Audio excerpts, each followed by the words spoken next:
Bonjour et merci. Merci infiniment de nous rejoindre pour ce live avec la Chambre des notaires Drôme, Isère, Hautes-Alpes. C'est déjà la deuxième édition de cet exercice pendant lequel vous pourrez, vous le savez, nous poser des questions. Comme vous avez commencé à le faire, nous en avons déjà quelques-unes ici à vous proposer. Et comme on ne change pas une équipe qui gagne, n'est-ce pas, cette saison en ce moment, les équipes qui gagnent, nous avons le plaisir d'accueillir à nouveau Maître Aurélie Bouvier, notaire à Mélan en Isère. Bonjour Maître. Bonjour Georges. Merci d'être avec nous tout d'abord et de vous être libéré pour ce live. Nous allons parler famille aujourd'hui. Et je vais vous poser des questions bien sûr, mais je vais également être le porte-parole de ceux qui nous regardent, puisque j'ai un petit ordinateur qui fonctionne très bien, qui est connecté au monde extérieur. Des questions vont arriver ici, mais si nous parlons famille, il y a une raison, c'est parce que se tiennent actuellement les journées de la famille. Oui. Alors qu'est-ce que c'est les journées de la famille, Maître ? Donc c'est un événement d'envergure nationale qui est tout à fait exceptionnel puisque tous les notaires de France se mobilisent pendant 3 jours, aujourd'hui, jeudi et vendredi, pour pouvoir répondre aux questions de tous nos concitoyens qui ont attrait au droit de la famille. C'est vrai que le notaire est traditionnellement associé aux problématiques immobilières et la profession avait à cœur d'affirmer son rôle de conseil privilégié au sein des familles. Donc un dispositif assez hors norme a été mis en place pour ces 3 prochains jours. Aujourd'hui et demain, toutes les personnes qui le souhaitent peuvent, via le site Notaire de France, participer à un salon virtuel, salon au cours duquel ils vont pouvoir rencontrer différents notaires selon les différentes problématiques familiales qui se posent pour eux.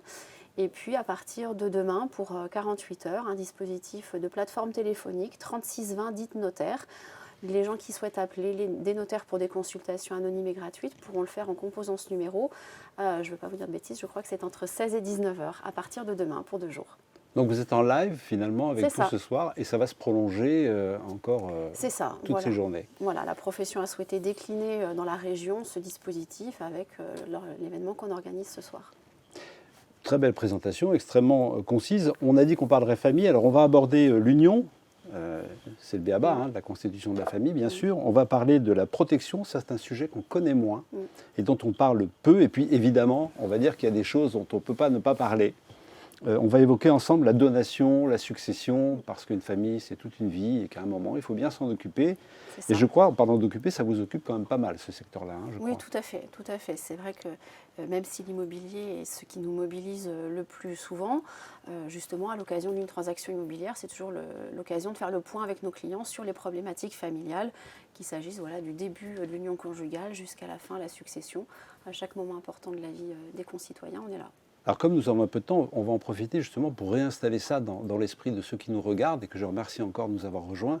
Le notaire, ce n'est pas uniquement celui qui fait l'acte, vous savez, j'achète, je passe devant le notaire, puis il y a quand même cette image un peu austère.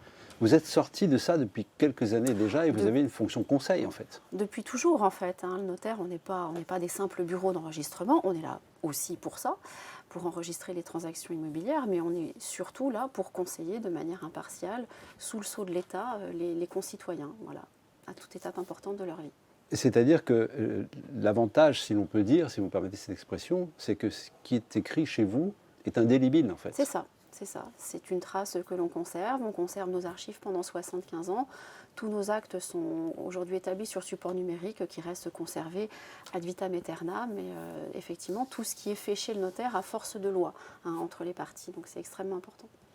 Très bien, on avait dit qu'on parlerait de la famille, donc on va commencer par le commencement. C'est plutôt normal.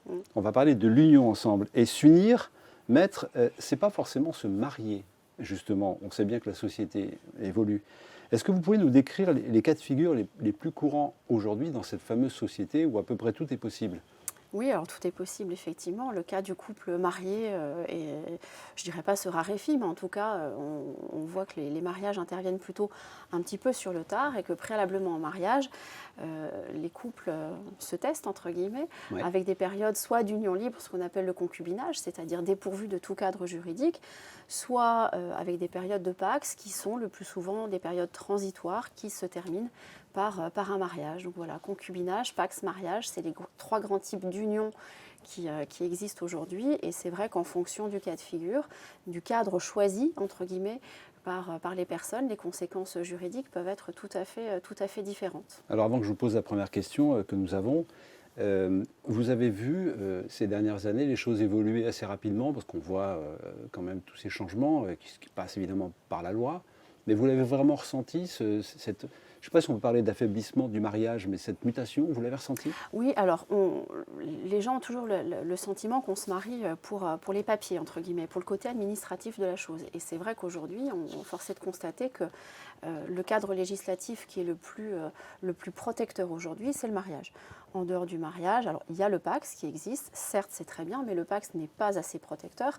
Et c'est d'ailleurs pour ça que le mariage a été ouvert à tous les couples, y compris les couples homosexuels, parce que justement, précisément, auparavant, avec le PACS, ils n'étaient pas assez protégés.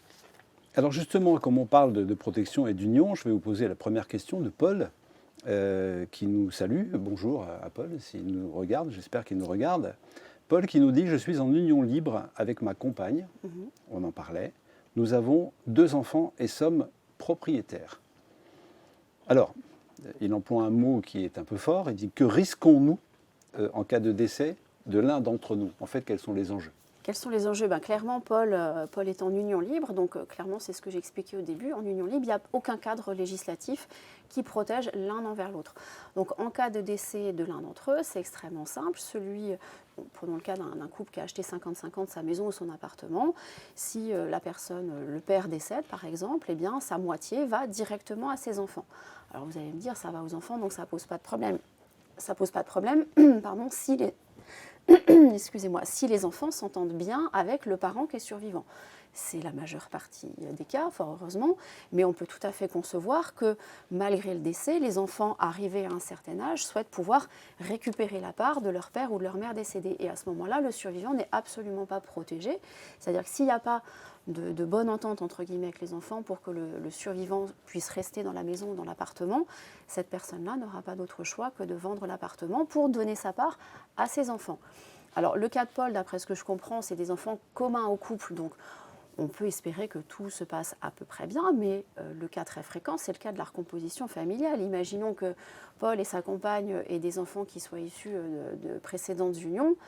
Là, il y a fort à parier que le jour où il y en a un des deux qui décède, les enfants de l'autre, entre guillemets, voudront de toute façon récupérer leur part. Donc notre travail, c'est justement de conseiller à Paul de s'orienter vers un PACS, voire même un mariage, parce qu'on aura peut-être l'occasion de l'expliquer, quand on a des enfants, le fait de se paxer n'est certainement pas suffisamment protecteur en cas de décès. Sauf le mariage, il n'y a pas tellement de solutions assurées à 100% pour la protection en cas de décès. Le message est bien passé. Ouais. Pour ceux qui n'auraient pas encore contracté un mariage, faites-le vite. Hein. Vous avez sans doute du temps devant vous. Une autre question de Nathalie. Cette fois, elle est mariée. C'est bien. C'est bien. Bravo Nathalie. Elle est forte. Elle est forte, oui. Elle est mariée sous contrat de mariage. Ça, c'est encore autre chose. On en dira 2 mots quand même pour qu'on se comprenne sur le sujet. Et Nathalie est sous contrat de mariage depuis 21 ans, c'est une belle aventure. Ils ont acheté en couple une maison il y a 12 ans. Comment peut-on ajouter une annexe au contrat de mariage si un des 2 époux seulement a engagé une somme, c'est précis, de 26 000 euros pour travaux? Donc on redit, ils ont un contrat de mariage, donc chacun a ce qu'il a en propre. Ils ont acheté, mais il y en a un des 2 qui a mis plus d'argent que l'autre dans les travaux. Bon. Cette annexe permettrait de modifier l'apport de chacun en incluant cette somme pour travaux dans le contrat de mariage. Vous avez pris des notes, hein? Moi, c'est tout écrit, mais vous, il faut prendre des notes. Quel est le processus à suivre, en gros, pour rééquilibrer, parce qu'a priori, la maison achetée à 2 sous contrat de mariage, 50-50. Voilà, c'est ce que je crois comprendre à la question de Nathalie. Quand elle dit qu'elle est sous contrat, je pense qu'elle veut dire qu'elle est sous contrat de séparation des biens. Et je comprends à la question de Nathalie qu'elle aurait acheté la maison 50-50 avec son conjoint. Et puis, il s'avère qu'en fait, la règle du 50-50, elle n'a pas été respectée, ce qui est le cas très souvent en réalité. On fixe au départ une règle du jeu, pas dans le contrat de mariage d'ailleurs, c'est plutôt dans l'acte d'achat de la maison ou de l'appartement qu'on fixe la règle de savoir qui paye quoi pour les gens mariés sous contrat. Et puis là, la règle du jeu, elle a changé en cours de route. Donc, on va conseiller à Nathalie de ne pas faire une annexe au contrat de mariage, parce que le contrat de mariage, il n'est pas là pour dire sur un bien précis qui a mis quoi. On va plutôt conseiller à Nathalie de faire ce qu'on appelle un acte modificatif, un acte complémentaire à son acte d'achat, pour bien retracer le fait que l'un a finalement payé plus que les 50% sur lesquels il avait parié au départ, si vous voulez. Donc ça peut tout à fait se faire. On le conseillera pour justement éviter qu'en cas de divorce, il y ait des difficultés, parce que précisément, si en cas de divorce, cette somme que l'un aurait injecté plus que les 50% auxquels il avait droit, si cela n'a pas été retracé dans un acte notarié, en cas de séparation, on serait bien embêté si on n'a pas la preuve de ce paiement complémentaire, de ce complément de part en quelque sorte payé par l'époux. Donc oui, il faut inciter effectivement Nathalie à faire un acte chez son notaire en ce sens. D'où l'intérêt de passer par le notaire, parce que c'est décrit, ça n'est pas contestable. Ouais. Vous disiez, c'est ça en fait, la force de loi, c'est ça? C'est ça. Ça s'impose. Ça s'impose, c'est pas contestable. Et puis surtout d'aller voir son notaire avant de se marier. Parce que dans le cas de Nathalie, on sent que les époux ont envie de fixer la règle financière du jeu. On était sur du 50-50, ça évolue avec le temps, c'est pas grave. Dès lors qu'ils sont d'accord tous les deux pour équilibrer, on peut tout écrire. Le problème, c'est les gens qui se marient sans faire de contrat de mariage parce qu'ils ne pensent pas aller chez le notaire avant, ou parce qu'ils s'imaginent que ça ne sert à rien de faire un contrat de mariage parce que souvent on entend parce qu'on n'a rien, on est propriétaire de rien. C'est idiot. En fait, l'intérêt de faire un contrat de mariage avant de se marier, c'est qu'on va fixer la règle du jeu de qui sera propriétaire de quoi pendant le mariage. Si vous ne faites pas de contrat, c'est du 50-50. Donc ça ne servira à rien de dire après, moi j'ai mis 26 000 ou 30 000 dans la maison, ça n'aura pas de sens si vous n'avez pas fait de contrat de mariage. Donc là, Nathalie, c'était plutôt bien vu d'avoir fait le contrat avant de se marier. Et puis, il faut effectivement aller plus loin pour rééquilibrer la donne. Et toutes les personnes qui souhaitent pouvoir justement, quel que soit l'achat qu'ils vont faire tout au long de leur vie, figer comme cette façon des proportions d'achat, il n'y a que le contrat de mariage en amont du mariage qui le permettra. Mais Maître Bouvier, si vous permettez, commencer une si belle histoire d'amour par un contrat, c'est un peu dur quand même. Non, c'est pas dur. C'est pas dur, parce que moi je peux vous parier que c'est les gens qui n'ont pas parlé de ces choses-là avant qui ont des divorces absolument catastrophiques. Le problème dans les divorces, c'est le problème de la preuve de qui a payé quoi. Les gens qui n'ont pas de contrat, si c'est de l'argent qu'ils ont mis en plus que l'autre alors que cet argent provenait de leur revenu, ça c'est la loi, il n'y a pas de compte à faire. Mais si vous êtes marié sans contrat et que vous avez hérité de vos parents par exemple, d'un petit capital, que vous avez injecté dans le remboursement du crédit de la maison ou des choses comme ça, si vous ne prenez pas soin de vous poser la question en amont de qu'est-ce qui va se passer, moi je peux vous donner fort à parier qu'au moment du divorce, le fait que vous ayez injecté cet argent perso dans un achat commun, si vous n'arrivez pas à en assurer la traçabilité, ce sera extrêmement compliqué de récupérer vos petits en cas de divorce. Alors militons un peu pour le contrat. Oui. Je crois que ça va au-delà de ça. Oui. C'est-à-dire qu'il n'y a pas uniquement cette on va dire, notion comptable assez chirurgicale, 50-50. Voire 45-55, ça dépend, en fait, on le décide, ce taux-là, si j'ai bien compris. C'est ça. Il y a autre chose, c'est que je crois, et vous m'arrêtez si je me trompe, que de fait, avec un contrat, on n'est pas obligé d'assumer les erreurs de l'autre. Oui. C'est un peu ça? Oui, c'est un petit peu ça. On peut expliquer en 2 mots? Oui, les erreurs, alors pas toutes les erreurs, c'est-à-dire que le mariage, quel que soit le régime matrimonial, séparation de biens ou communauté, il y a quand même une solidarité des époux pour tout ce qui est emprunt lié à la vie de famille. Par contre, il est évident que si, par exemple, vous faites un emprunt, Georges, pour vous acheter une très belle voiture de sport, ce n'est pas lié aux besoins de la famille. Donc, si on est marié sans contrat, cet emprunt-là liera votre conjoint. Alors que si on est marié avec contrat de mariage, cet emprunt pour un caprice, entre guillemets, ne liera pas votre conjoint. Donc oui, évidemment que le contrat de mariage est salutaire dans ce cas-là. Même chose pour un époux qui aurait une profession à risque, une profession de commerçant où il peut être exposé à des sanctions fiscales, pécuniaires ou autres. Eh bien, on conseillera à ce couple-là de se marier sans contrat de mariage de façon à pouvoir séparer les dettes professionnelles des dettes conjugales qui, elles, engageront de toute façon les deux époux. Bon, je crois on est bien là sur le contrat, donc pensez-y avant. Pour ceux que ça intéresse. Pour ceux que ça intéresse. Il faut aussi, on va le dire, parce qu'il ne faudrait pas qu'on soit taxé non plus d'intentions qui ne sont pas les nôtres. Il faut avoir une raison quand même à la base. C'est ça, mais surtout, le conseil chez le notaire, il est gratuit, donc il ne faut pas hésiter à pousser la porte du bureau de son notaire, ne serait-ce que pour prendre des infos. Vous faites un contrat ou pas, le contrat, il n'est pas du tout obligatoire. Mais bien souvent, on s'aperçoit que le contrat de mariage, en tout cas pour le contrat de séparation de biens, qui est celui qu'on pratique le plus, on constate qu'il est tout à fait adapté à la façon dont les gens vivent aujourd'hui. C'est-à-dire des gens qui se rencontrent alors qu'ils ont déjà une autonomie financière respective et qui souhaitent la conserver. Allez, on va passer à autre chose, à une autre question qui a toujours trait à l'union, et c'est Patrick qui nous la pose, elle est toute fraîche, elle a quelques secondes. Le Pacs accompagné d'un testament, n'est-il pas aussi protecteur que le mariage en cas de décès, maître? Question très fréquente. Alors oui et non. Oui quand on n'a pas d'enfant. Puisque quand on n'a pas d'enfant, on est libre de faire ce qu'on veut dans un testament. Donc effectivement, un PACS avec un testament va permettre, du fait du PACS, de bénéficier des effets fiscaux du mariage, autrement dit une facture fiscale de 0 € en cas de décès. Et le fait d'avoir fait un testament, sans avoir d'enfant, fait que vous pouvez effectivement laisser tous vos biens à votre partenaire de PACS. Ça marche. Le problème, c'est si vous avez des enfants. Il ne faut pas dire que c'est un problème, mais la difficulté, c'est si vous avez des enfants. Puisque si vous avez des enfants, la loi dit que c'est les enfants qui prennent d'abord leur part et le survivant après. Il n'y a que dans le mariage où la loi va dire que c'est le survivant qui prend sa part d'abord et les enfants qui devront attendre le décès du dernier des deux pour prendre leur part. Si vous n'êtes pas marié, eh bien, malgré le testament, malgré le PACS, eh bien, si la part que vous avez laissée à votre compagnon dans un testament dépasse et empiète sur la part de réserve des enfants, c'est-à-dire la part incompressible de vos biens qui doit leur revenir à votre décès, eh bien, votre testament, on ne pourra pas l'exécuter correctement.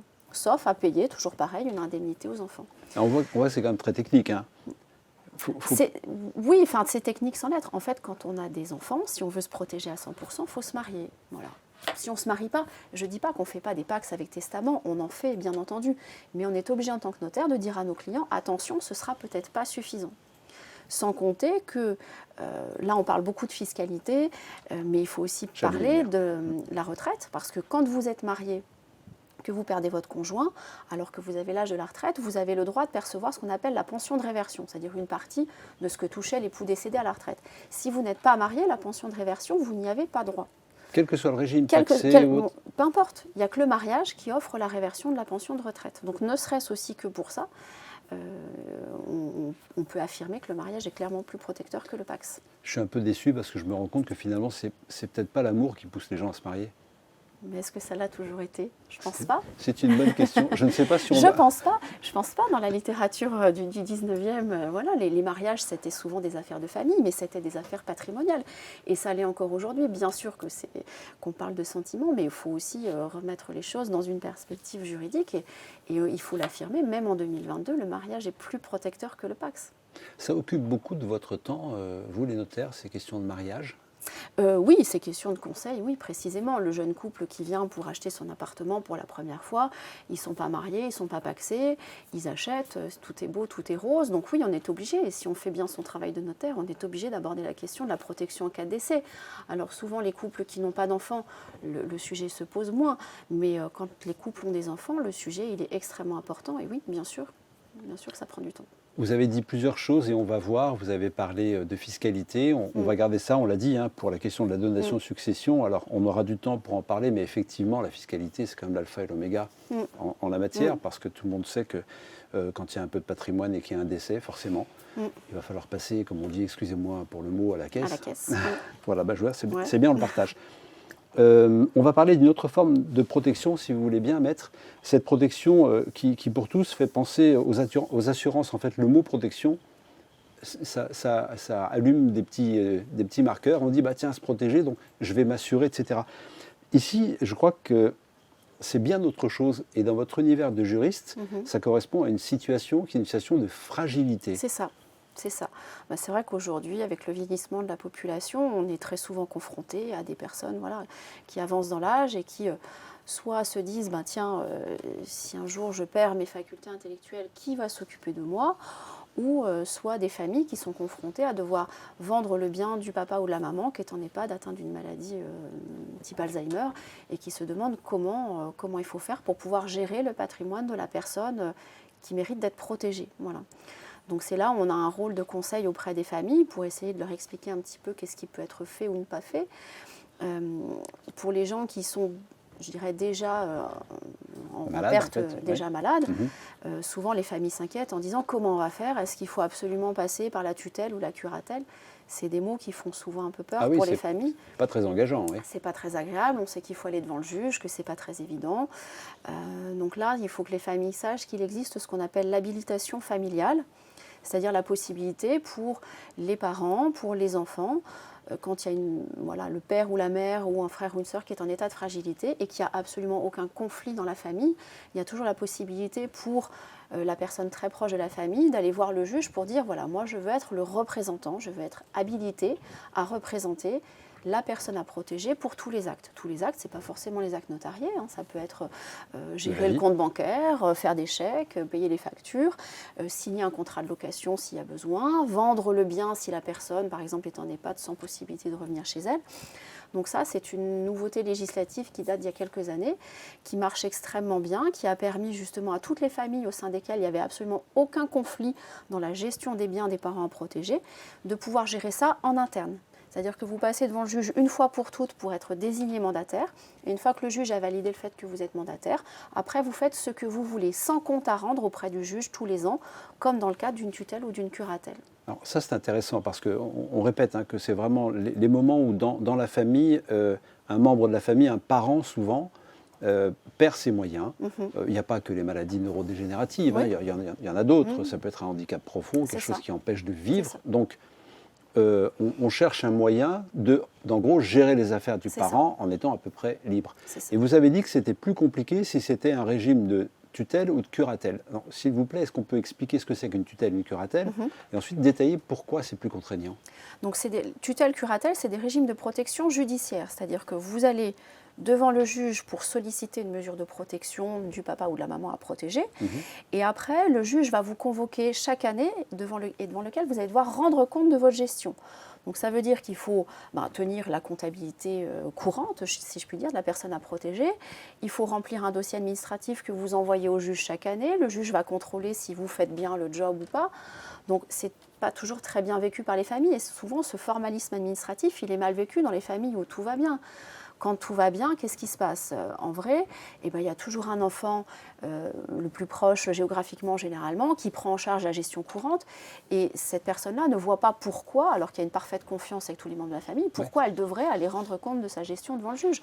Donc ça, les tribunaux l'ont très très bien compris, d'autant que les tribunaux sont déjà surchargés de travail, donc ils ont... l'idée, c'était aussi de les décharger de leur travail et qui n'est pas à gérer des dossiers dans lesquels il n'y a aucun problème. Donc dans les familles où il n'y a pas de problème, vous allez devant le juge une fois, à l'entrée, comme pour une tutelle ou une curatelle, et après, c'est fini. Vous faites ce que vous voulez. Et ça, nous, les notaires, on est très souvent sollicités là-dessus. Le cas typique, c'est, voilà, mes parents partent en EHPAD, il faut que je vende leur maison, comment je peux faire? Le notaire, il n'a pas le droit de faire signer les parents qui sont en EHPAD s'ils n'ont pas leur faculté intellectuelle. Comment on fait? S'il faut passer par une mise sous curatelle, sous tutelle, ça va prendre énormément de temps. Donc ça va ralentir le processus de vente. Vous allez peut-être rater la mise en vente du bien. Si vous avez un acquéreur à un bon prix, vous ne pourrez pas signer parce que la mise sous curatelle ou sous tutelle n'a pas été faite. Il faut anticiper quand c'est comme ça. Si votre père ou votre mère ne va pas bien, sans possibilité de retour à la normale, vous demandez l'habilitation familiale.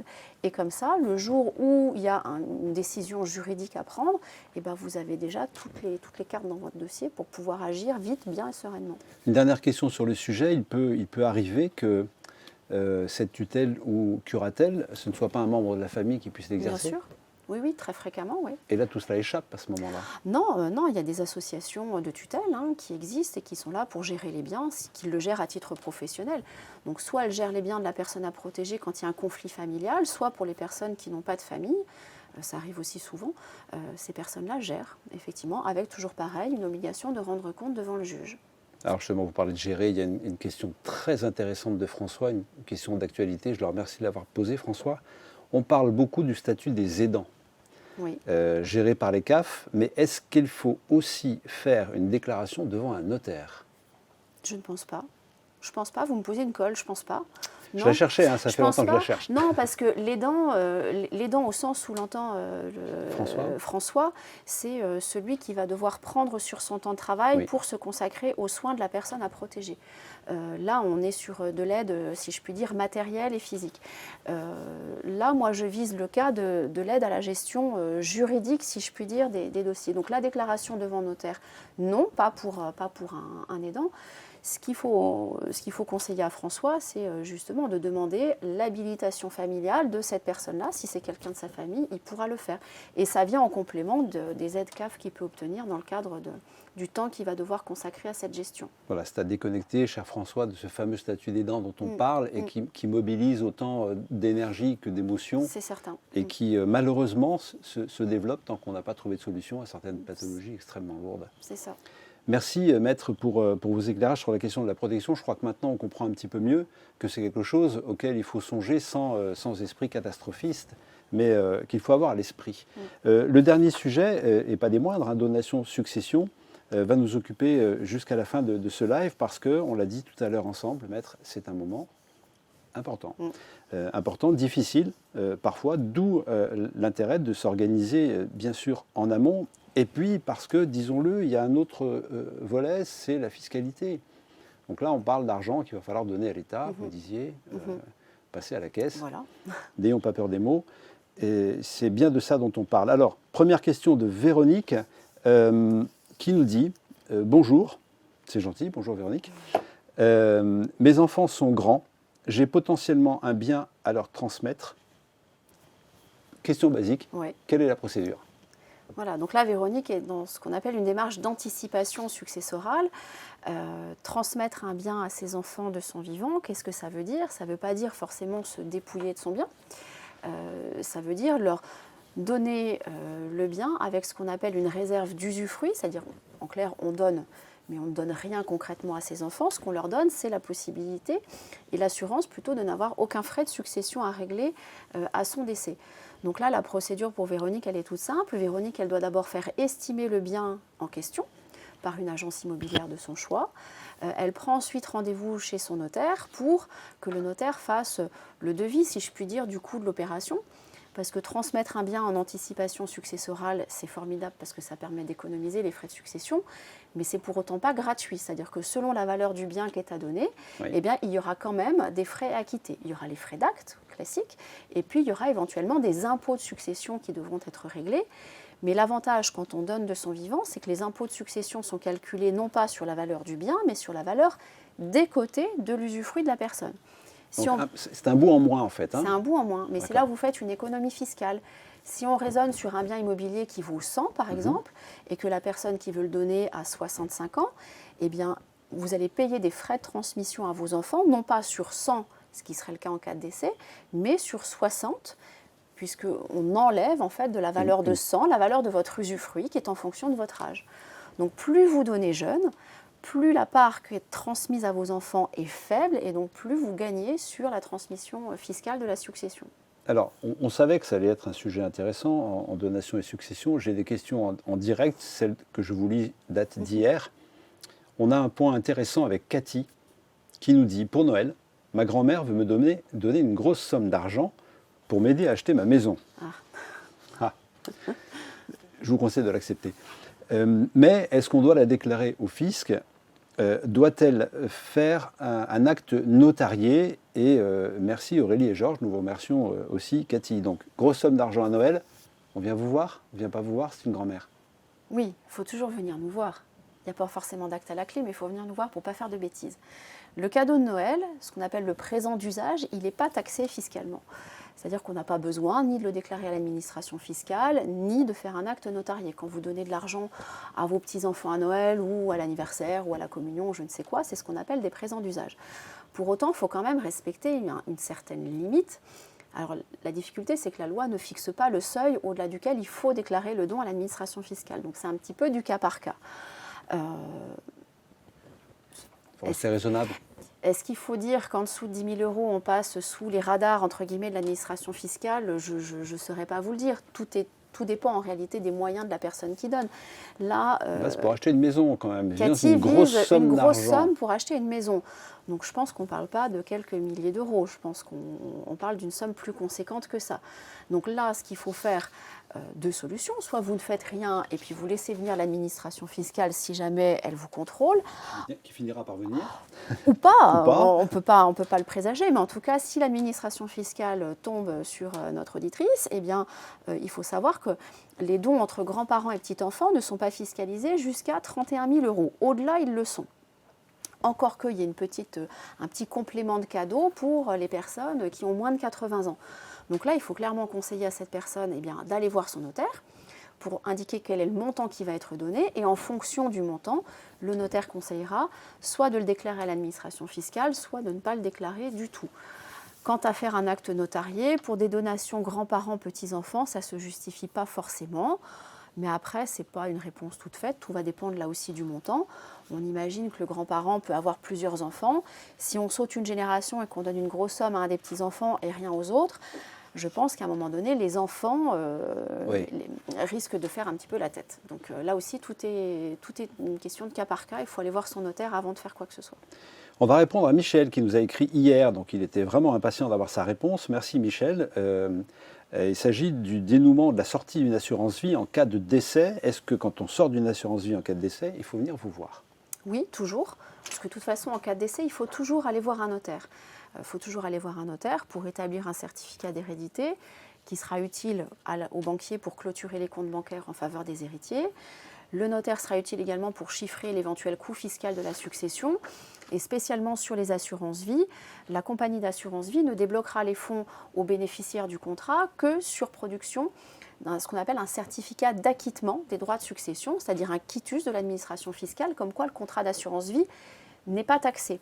Les contrats d'assurance vie sont ou pas taxés, tout dépend de la date au moment où vous avez ouvert le contrat, tout dépend de l'âge au moment où vous avez versé les primes. On ne peut pas dire qu'un contrat d'assurance vie est forcément hors succession.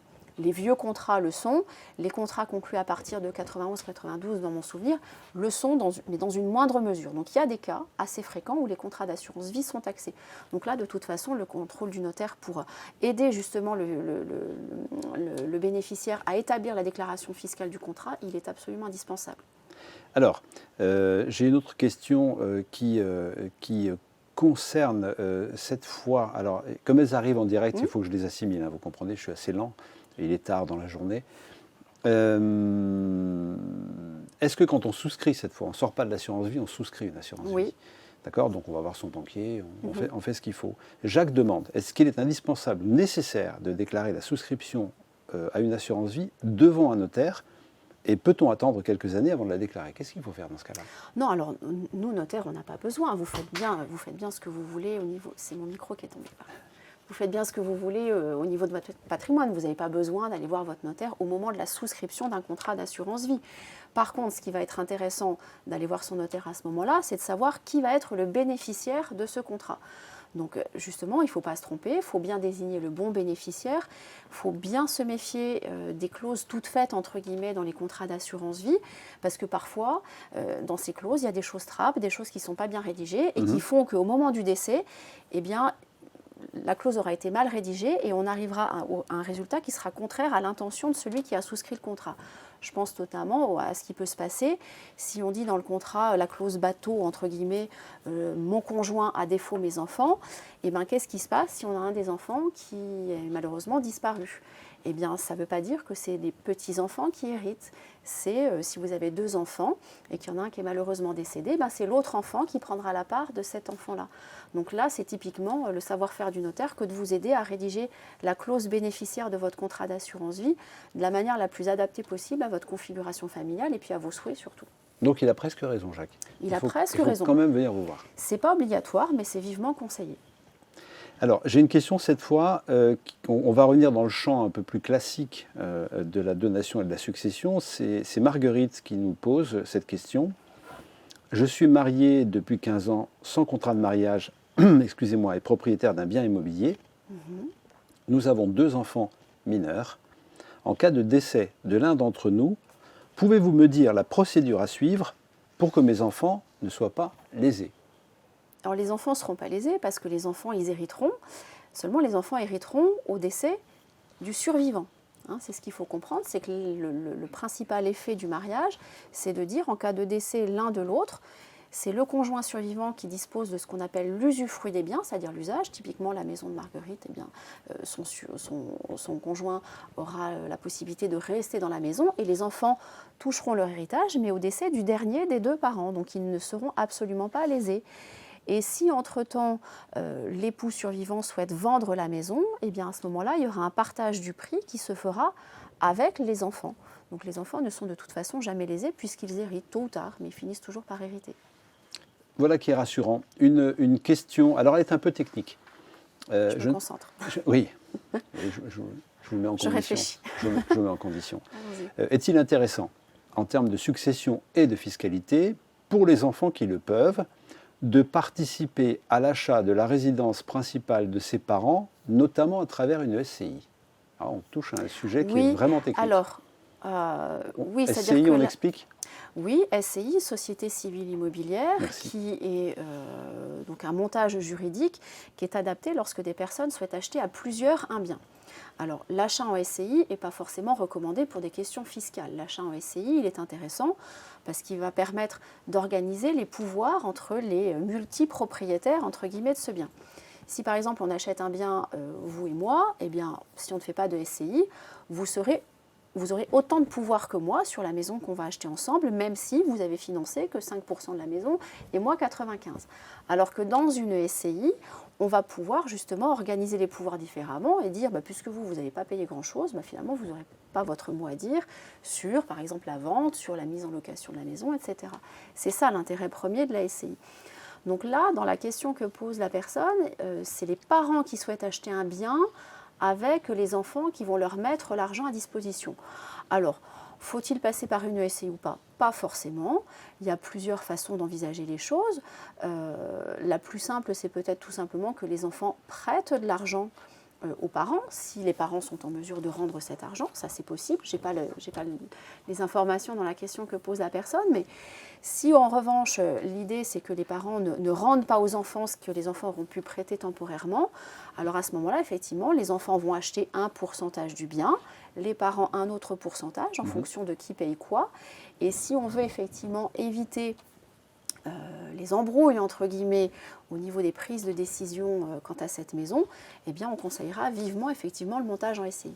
En revanche, d'un point de vue successoral et fiscal, il n'y a pas d'intérêt particulier à recourir à la SCI, puisque précisément, les parents, dans ce cas-là, n'étant propriétaires que de la quote-part, entre guillemets, du bien qu'ils ont payé, finalement, au moment de leur succession, les frais de succession seront à payer uniquement sur ce que les parents ont acheté, et pas sur la part financée, entre guillemets, par l'argent des enfants. Très clair. On va continuer sur le sujet avec... on va changer un peu de régime justement pour pimenter le débat. Vous avez compris, vous qui nous regardez, que je cherche à piéger Maître Bouvier, mais j'y arrive pas. Bonjour, nous sommes actuellement pacsés, c'est Sabine qui nous pose cette question. Nous sommes donc actuellement pacsés depuis 10 ans, 2 enfants issus de notre union et un premier enfant de mon conjoint, dit-elle. Quelle procédure suivre pour ne pas léser mes enfants au moment de la succession? Voilà, donc Pax, hein. Pax, mais avec des enfants de Ce part que et vous disiez d'autre. tout à l'heure. Donc là, ce que l'on ne sait pas, c'est si Sabine et son compagnon ont fait un testament l'un envers l'autre. Après, pour rassurer Sabine, l'enfant du premier lit, si on peut l'appeler comme ça, c'est pas très élégant, mais C'est la vérité. C'est comme ça qu'on... En tout cas, c'est comme ça dans les textes de loi. L'enfant du premier lit n'aura pas plus de droits que ses 2 propres enfants à elle. Pourquoi? Parce que le papa a 3 enfants qui seront traités sur un strict plan d'égalité. La question, c'est quand est-ce que les enfants vont pouvoir prendre leur part? Clairement, là, Sabine, elle dit qu'elle est pacsée. Je pense qu'elle n'a pas fait de testament. Donc, quand est-ce que les enfants vont pouvoir prendre leur part? Tout de suite. Tout de suite. Donc, on peut imaginer que si ce papa décède, les 2 enfants qu'il a avec Sabine ne devraient pas trop poser de problème à leur maman. Par contre, le premier enfant dont Sabine n'est pas la mère, lui, va vouloir prendre sa part tout de suite. Alors, la part des 2 autres sera préservée quand même. Mais le sujet, ce n'est pas tellement est-ce que les enfants de Sabine vont être lésés? Non, les enfants de Sabine ne seront pas lésés. C'est Sabine qui risque d'être lésée, puisque Sabine, si cet enfant d'un premier lit réclame sa part tout de suite, eh bien, il va falloir trouver un deal, entre guillemets, financier avec cet enfant pour qu'il puisse prendre sa part. Ça complique un petit peu les choses. Ça complique les choses, d'où l'intérêt de se marier, ou en tout cas, à minima, de faire un testament pour protéger Sabine. Mais les enfants ne méritent pas spécialement d'être protégés, non. Merci. Une autre question sur une autre situation cette fois. C'est Alain qui nous pose cette question. Il nous dit « Je vis seul, j'ai un fils de 20 ans, je suis propriétaire d'un appartement évalué à 150 000 euros. » J'espère que vous avez votre calculette. Si je décède, combien de frais mon fils paiera-t-il? Et il ajoute, c'est une question en plus, je souhaiterais verser à mon fils de l'argent. Combien peut-on donner à son fils sans imposition? Donc il y a deux questions en une. Deux questions en une. Malin, là, c'est bien. Ce monsieur a un enfant. Ce qu'il faut savoir, c'est qu'au niveau des impôts de succession, il y a une franchise fiscale qui est de 100 000 euros par enfant. Donc pour un appartement qui vaut 150 000 euros, les 100 000 premiers euros sont défiscalisés. Par contre, les 50 000 qui dépassent, eux, seront taxés. Ils seront taxés au taux de 20%. Donc vous faites le compte, 5 fois 2, 10, voilà à peu près 10 000 euros. 10 000 euros. 10 000 euros d'impôt de succession, plus les frais de notaire afférents à ça. Donc si ce monsieur souhaite pouvoir transmettre son patrimoine à moindre coût fiscal pour son enfant, eh ben, on peut que lui conseiller de faire une donation avec réserve d'usufruit, de façon à ce qu'effectivement on tombe sous le seuil des 100 000 euros et que la donation puisse permettre à son fils d'hériter à son décès sans aucun impôt de succession. Ça, c'est le premier sujet. Deuxième question, c'était est-ce que Combien je peux leur donner? Combien je peux donner? Lui donner, pardon, pas leur. Lui donner. Ouais. Réponse très claire, 131 000. 100 000 euros, ça c'est l'abattement classique entre guillemets en matière de droit de succession. Et puis 31 000 euros, c'est la petite cagnotte supplémentaire qui est hors succession. Donc si monsieur souhaite donner de l'argent à son enfant, on va lui conseiller d'aller voir son notaire pour qu'il l'aide à remplir ce qu'on appelle l'imprimé de déclaration de don manuel. Quand on a un enfant unique et qu'on veut donner de l'argent, il n'est pas nécessaire de faire un acte notarié de donation. Par contre, il faut le déclarer à l'administration fiscale et il ne faut surtout pas se tromper quand on remplit l'imprimé. Parce que si on n'y connaît rien, l'imprimé, il n'est pas très facile à remplir. Il y a des cases bien spécifiques à cocher et il ne faut pas se tromper de case parce que si vous vous trompez de case, eh bien, en termes de succession, vous pouvez avoir un effet un petit peu défavorable au moment de votre décès. Donc, vous pouvez donner 131 000 euros, 31 000 hors succession, 100 000 euros à valoir sur la succession. Donc, il ne faut pas se tromper. Ce que vous nous dites, en fait, c'est quelque chose qui s'organise. Oui. Et la question que j'ai envie de vous poser, c'est plus on a de possibilités de transmettre, plus il faut être organisé.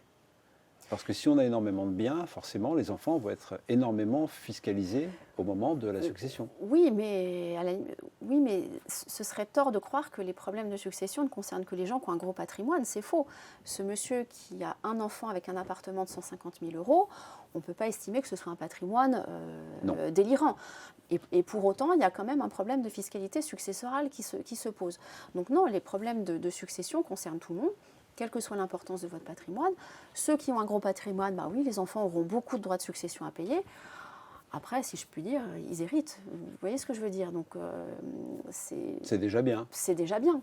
C'est déjà bien. Non, il faut justement, c'est un tort de croire que c'est des problématiques de riches. Ce n'est pas du tout des problématiques de riches, les problématiques de succession. Vous disiez tout à l'heure qu'il n'y avait pas d'âge pour ça. Est-ce que ça veut dire, est-ce qu'il faut conseiller effectivement à ceux qui nous regardent, qui sont propriétaires de leur appartement, qui ont 2 enfants, un couple marié, qui a fini de rembourser son bien, qui ne va pas forcément le quitter. Il n'y a pas d'âge pour venir vous voir en disant ben voilà, je veux donner mon bien. Parce que je crois savoir qu'il y a des possibilités de faire des donations pour avoir des franchises de succession, je crois qu'on vous appelle ça, de 100 000 euros par enfant, qu'on peut reproduire tous les 15 ans. C'est ça. C'est ça. Comment ça fonctionne ce mécanisme-là? En fait, vous avez un volume d'argent, entre guillemets, à transmettre à vos enfants en franchise fiscale tous les 15 ans. Donc c'est sûr que plus vous commencez tôt, plus vous aurez un effet fiscal bénéfique au moment de votre succession. Dans un scénario idéal, il faudrait même n'avoir presque plus rien au moment de sa succession pour qu'il n'y ait plus aucun frais qui soit réglé par les enfants. Après, il ne faut pas non plus donner trop tôt pour autant. Ce qu'il faut surtout, c'est quand l'idée vous vient, il faut aller voir son notaire. Parce qu'il n'y a pas de réponse toute faite. Ça va dépendre des configurations familiales, ça va dépendre des besoins des enfants. Il y a des gens qui viennent nous voir parce que les enfants ont besoin d'argent à l'occasion d'un achat immobilier. Il y a les gens qui viennent nous voir parce qu'il y a des craintes sur le coût de leur succession au moment du décès. Donc on va leur conseiller ou pas de faire des donations en anticipation de succession pour alléger tout ça. Il n'y a pas de réponse toute faite. Mais plus vous anticipez, mieux c'est. C'est le maître mot, je crois. C'est ça. Je me suis permis un jeu de mots, maître, si vous permettez, maître Aurélie Bouvier. Je vais vous remercier, toutes et tous, de nous avoir suivis. Ça passe très vite, maître. Ça. Je pense qu'on aurait pu discuter de ça encore toute la nuit. Bien longtemps. On rappelle les journées de la famille? Les journées de la famille, aujourd'hui, jeudi et vendredi. 36-20 dites notaire à partir de demain soir et dès aujourd'hui sur le salon virtuel notaire.fr. Très bien, vous avez noté, j'espère. Nous espérons que vous avez, je vais regarder par là, nous espérons que vous avez bien noté. Je remercie encore maître Aurélie Bouvier. Merci à vous. Je remercie également la Chambre des notaires de l'Isère, la Drôme et des Hautes-Alpes de nous avoir accompagnés pour ce live. Merci à mes camarades que vous ne voyez pas et qui ont assuré ce live. Merci à vous toutes et à vous tous de nous avoir suivis. Et bien sûr, maître, on se dit à la prochaine fois. Ça fait 2 fois, jamais 203. Écoutez, je prends un abonnement. Pas de problème, on va arranger ça. Merci beaucoup, à très bientôt, au revoir et merci de nous avoir suivis. Bonne soirée.